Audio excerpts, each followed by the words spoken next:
The children of Chester, Illinois avoided the old house wherever possible. Spooky, they called it. And yes, its grotesque state of disrepair made it appear as though only an ill-tempered ghost would live there. But there was another reason neighborhood youngsters steered clear of the house. The owner and sole resident was a creepy old man named Frank Fiegel. Most any day, at one time or another, he'd be found sitting on the stoop outside his house on Holmes Street, angry-faced, arms folded, stony, silent. He had only one eye, did Mr. Fiegel, which, considering his countenance otherwise, only contributed to the chilling impression he made.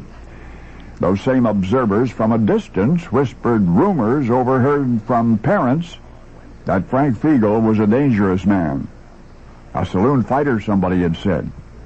And indeed, during his frequent visits in Wybush Tavern, Frank seemed inclined to put up his dukes.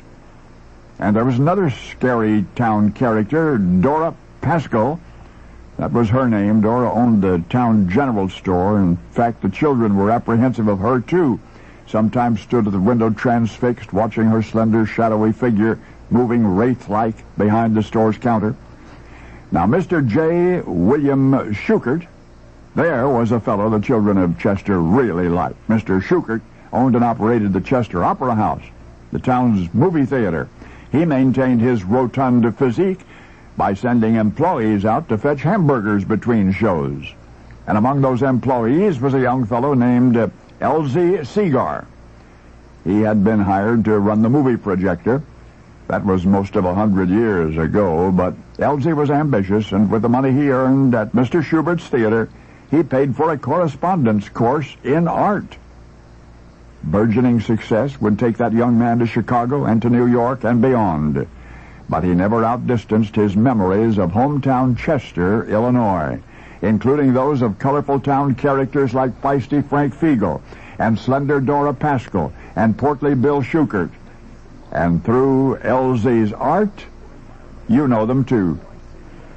For they are transformed in the soft light of retrospect.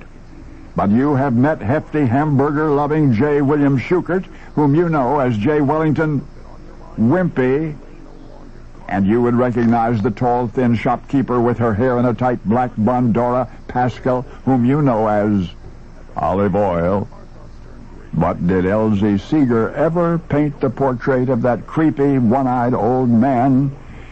Well, not quite, because L.Z. added a touch of sweetness to Frank Fiegel, the wiry, pugnacious, pipe-smoking gent with the jutting chin.